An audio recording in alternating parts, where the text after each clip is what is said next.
Hello students, आज हम शुरू करने जा रहे हैं क्लास 10 साइंस का चैप्टर नंबर 10 लाइट। फिजिक्स का फर्स्ट चैप्टर है ये क्लास 10th में। जो फिजिक्स का पोर्शन है क्लास 10 साइंस में, तो वो इसी चैप्टर से शुरू होता है हमारे पास। इसके बाद फिर human I, electricity, magnetic effect, source of energy, हमारे पास सारे फिजिक्स के ही पार्ट्स में आते हैं। लाइट की हम अगर बात करें तो जो बेसिक डेफिनेशन लाइट की बोली जाती है वो ये बोली जाती है कि लाइट क्या है, फॉर्म ऑफ एनर्जी है। एनर्जी का ही एक रूप है जो हमें सहायता करता है या जो हमें अनेबल बनाता है किसी चीज़ों को देखने के लिए। ये हमें सेंसेशन देता है विजन की। लाइट ना हो तो हम देख नहीं पाते। कई लोग कहते हैं कि आंखों के बिना नहीं देख सकते, लेकिन आंखों के बिना और लाइट, आंखें अगर ना हो और लाइट हो तो ये चीज़ ठीक है, चलो हम नहीं देख सकते। लेकिन अगर आंखें हैं और लाइट नहीं है तो भी आप नहीं देख सकते। कैसे? आपको किसी एक ऐसे कमरे में बंद कर दिया जाए जहां पर कोई खिड़की ना हो, कोई कहीं से ऊपर से वेंटिलेशन ना हो, एक दरवाजा हो, और उस दरवाजे को बंद करते उस रूम में इतनी डार्कनेस हो जाए कि आपको ये भी ना पता लगे कि आपसे एक कदम आगे क्या पड़ा है। तो उस केस में, उस स्थिति में आप अपने आप को कैसा महसूस कर रहे हैं? आपके पास आंखें तो हैं लेकिन दिखाई आपको कुछ भी नहीं दे रहा। तो आप क्या हुआ? आंखें होते हुए भी क्या हो गए? ब्लाइंड। लेकिन सडनली फिर क्या होता है कि किसी कोने में कमरे के कोई छेद है और सूरज की रोशनी एकदम से उस छेद से अंदर आनी शुरू होती है, और आप क्या देखते हो? वो रोशनी जिस चीज़ पे आके गिरती है आपको वही चीज़ क्लियर दिखाई देनी शुरू हो जाती है। क्यों? क्योंकि ये फिनोमिना है कि कोई ऑब्जेक्ट आपको सिर्फ तब दिखाई देता है जब वो अपने ऊपर पड़ने वाली लाइट को रिफ्लेक्ट कर दे, स्कैटर्ड कर दे, और वो लाइट उस चीज़ पे टकरा के अगर हमारी आंखों में आ जाती है तो हमें वो चीज़ दिखाई देनी शुरू हो जाती है। पहले कमरे में कोई लाइट नहीं थी, आपको कोई चीज़ नहीं दिखाई दे रही थी। सडनली एक लाइट की बीम आई, वो आगे किसी चीज़ पे गिरी, उस पे टकरा के आपकी आंखों में आई, आपको वो चीज़ दिखाई देनी शुरू हो गई। तो लाइट जो है क्या है? एक फॉर्म ऑफ एनर्जी है जो हमें अनेबल करती है देखने के लिए चीज़ों को। किन चीज़ों को? जिसमें से या तो लाइट डायरेक्ट आ रही है या जिन पर सर रिफ्लेक्ट होके आई है। डायरेक्ट का मीनिंग जैसे सन को आप देख रहे हो, स्टार को आप देख रहे हो, या तो सीधा आ रही है हमारे पास लाइट। या उन चीज़ों को जो लाइट तो एमिट नहीं करते, जैसे चेयर पड़ी है, चेयर में से लाइट थोड़ा निकलेगी, लेकिन वो क्या करती है? फिर रिफ्लेक्ट करती है। तो हम क्या लिखेंगे definition? Light is a form of energy which enables us to see the object। Light वो फॉर्म ऑफ एनर्जी है जो हमें एनेबल करती है क्या करने के लिए? To see the object from which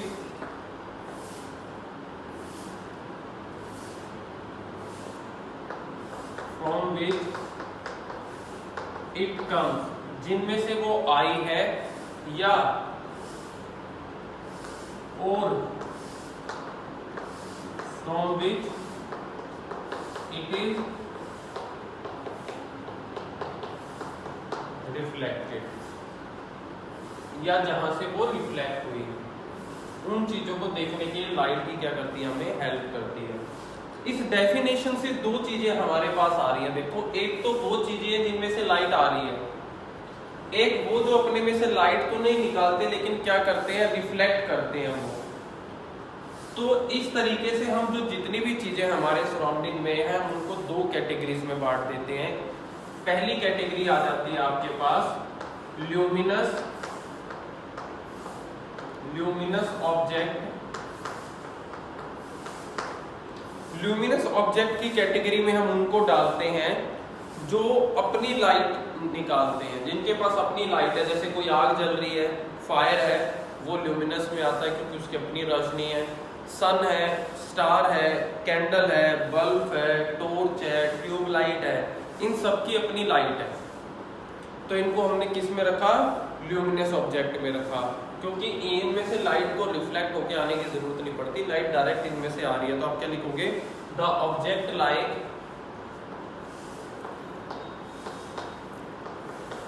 object like sun,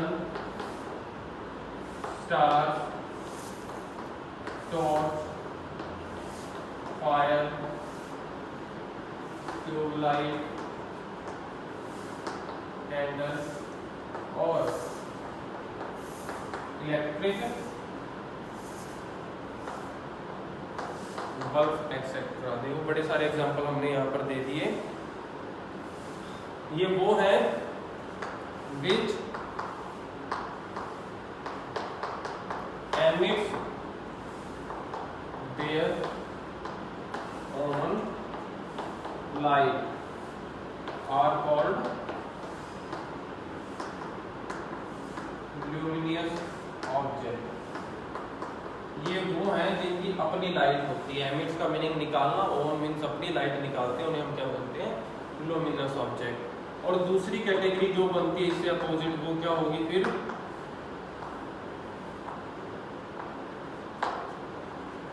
non luminous object.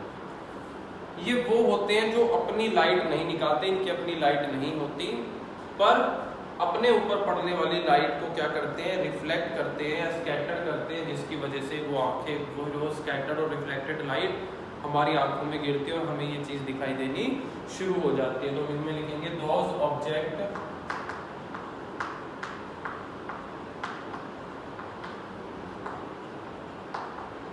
which do not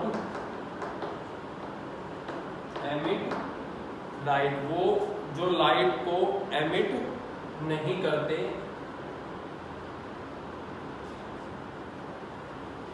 खुद से लाइट को एमिट नहीं करते themselves, बट अगर लाइट उनके ऊपर आकर गिरती है तो क्या करेंगे? स्कैटर करेंगे, रिफ्लेक्ट कर देंगे, बट ओनली रिफ्लेक्ट और स्कैटर। रिफ्लेक्ट कर देते हैं या क्या कर देते हैं? स्कैटर कर देते हैं लाइट को,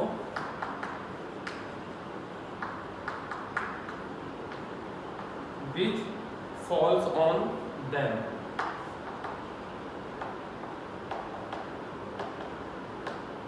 ये है हमारे पास non luminous object.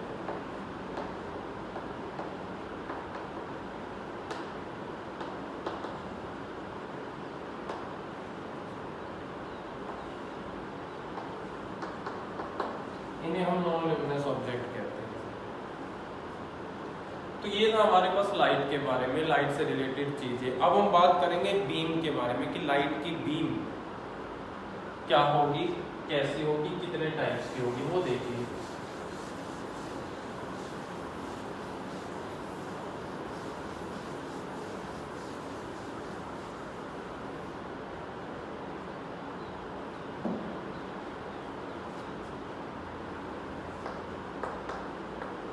A beam of light is of 3 types।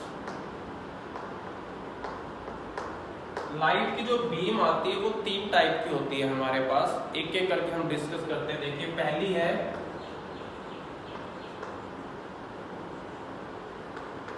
Convergent beam. Simple language में हम पहले एक्सप्लेन कर लेते हैं। देखिए बड़ी सारी लाइट की बीम्स जब एक पॉइंट पर आकर मिले, अलग अलग डायरेक्शन से आते हुए वो सारी एक पॉइंट पर मिलती हैं, तो उसको बोलते हैं कन्वर्ज होना, एक पॉइंट पर मिल जाना। नेचर कहलाता है कन्वर्जेंट। या फिर वो बीम्स जिनके बीच की विड्थ कंटिन्यू क्या होती जा रही हो, कम होती जा रही हो, उनको भी हम किस कैटेगरी में रखते हैं? कन्वर्जेंट बीम की कैटेगरी में रखते हैं। तो 2 डेफिनेशन आ गई। एक तो वो जो एक पॉइंट पे कन्वर्ज हो जाती हैं, दूसरी जिनके बीच की विड्थ जो है वो कंटिन्यू क्या होती जा रही है, कम होती जा रही है। तो हम क्या लिखेंगे, it is a beam of light, it is a beam of light in which width of beam, in which width of beam goes on, क्या हो रहा है, विड्थ क्या हो रही है, डिक्रीज हो रही है, गोज ऑन डिक्रीजिंग, जिनमें विड्थ जो है वो बीम की क्या होती जा रही है, आपस में डिक्रीज होती जा रही है, उन्हें हम बोलेंगे कन्वर्जन। एग्जांपल की अगर बात करें तो क्या एग्जांपल है इसका, लेजर लाइट, एक पॉइंट पे फोकस करते हैं हम। लेजर का मीनिंग क्या होता है, आप खिलौना यूज करते हो ना, वो एक पॉइंट पे फोकस करते हैं, तो जो रेज जाके एक पॉइंट पर मिलती है उनको हम क्या बोलते हैं, कन्वर्जन। ठीक है, सेकंड टाइप देखिए इसका,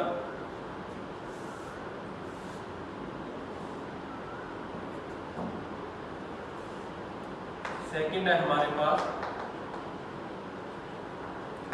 डाइवर्जेंट बीम। ये उल्टा हो जाता है, जब बीम एक पॉइंट से निकलकर चारों डायरेक्शन में फैल जाती है उसको बोलते हैं डाइवर्ज हो जाना, फैल जाना।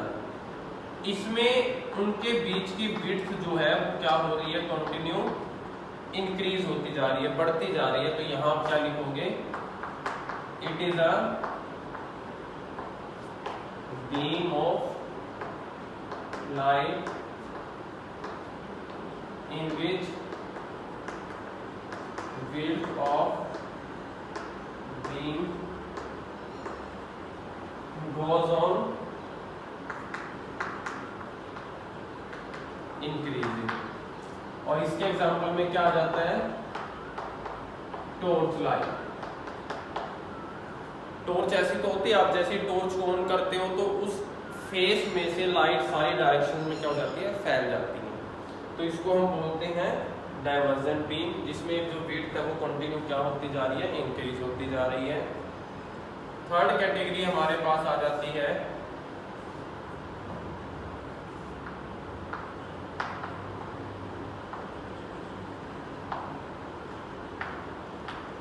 Parallel beam.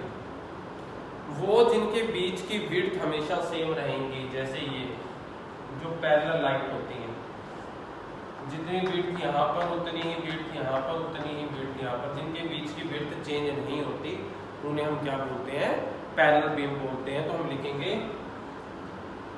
It is a beam of light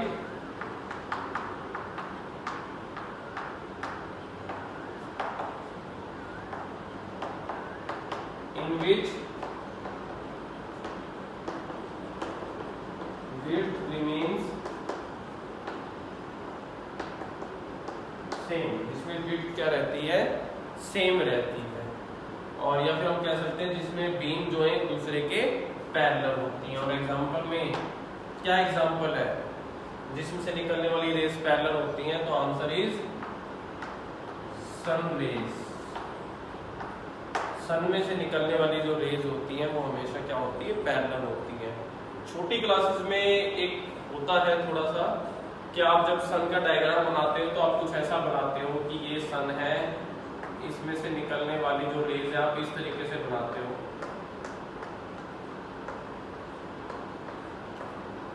कहते हो जब इसमें पैरेलल तो हो नहीं सकती, ये तो इधर जा रही है, ये इधर जा रही है, पैरेलल तो तब होंगी जब दोनों के बीच का डिस्टेंस क्या हो, सेम।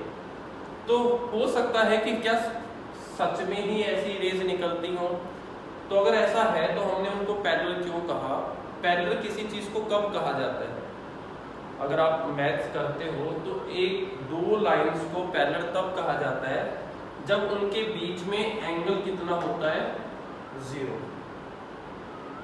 दो लाइंस हैं ये, इन दोनों के बीच में एंगल कितना है, 0, तभी तो इनको पैरेलल बोला जाता है। सन रेज को पैरेलल क्यों बोला फिर, क्योंकि सन रेज के बीच में एंगल तो 0 नहीं नजर आ रहा आपको। रीजन क्या है, सन हमारे से इतना दूर है, ये सन है और अर्थ कहीं बहुत दूर है, कि जो सन की रेज आ रही है हमारे पास, ऐसे जो रेज आई इस तरीके से जो निकली, वो इतना लंबा डिस्टेंस ट्रेवल करके आई है कि उनके बीच का एंगल जो है वो बहुत स्मॉल हो जाता है, बहुत कम। आप कभी भी नोटिस कर लीजिए, ये दो चौक मैंने पकड़े और मैंने इनको ऐसे कर दिया, शायद अब तो आपको इनके बीच में एंगल दिखाई दे रहा है, ये आपको पैरेलल नहीं दिखाई दे रहे, लेकिन यही चीज मैंने ऐसे जब की और आप अगर इसको यहाँ की बजाय 500 मीटर दूर से 100 मीटर दूर से देखोगे तो आपको ये दोनों पैरेलल नजर आएंगे। जितनी दूर लाइंस ट्रेवल करती हैं उतना ही कम उनके बीच में एंगल हो जाता है। और हम ये कहते हैं कि सन तो हमारे से इन्फिनिटी डिस्टेंस पे, डिस्टेंस इतना बड़ा है कि हम कवर नहीं कर पा रहे तो इन्फिनिटी बोल दिया। तो जब दो लाइनें इन्फिनिटी ट्रेवल करके आती हैं तो हम ये मान के चलते हैं कि उनके बीच का जो एंगल होता है वो नियरली क्या होता है, 0 होता है। इसलिए हमने क्या बोला है कि सन की रेज हमेशा क्या होती हैं, पैरेलल होती हैं। और अगर आपको अभी भी यकीन नहीं आ रहा तो आप कभी भी कहीं से लाइट पड़ती हुई देखा करो, शीशे में से जो सन की लाइट आती है आपको ऐसे पैरेलल दिखाई देगी। क्यों? क्योंकि वो जो एंगल वाला पार्ट था वो तो सन की तरफ था, और वहां से तो ये इतनी आगे आ चुकी हैं कि अब तो ये क्या आ रही है, पैरेलल आ रही है। तो आपको हमेशा पैरेलल ही नजर आएंगी ये लाइनें आपकी। तो ये हमारे पास आज के पार्ट में जो था वो लाइट का इंट्रोडक्शन था। आने वाले पार्टों में हम लाइट के वेरियस फिनोमिनास करेंगे, उसका रिफ्लेक्शन करेंगे और उसका रिफ्रैक्शन करेंगे। ये सारी चीजें जो है हम आने वाले चैप्टर्स में करेंगे इसके।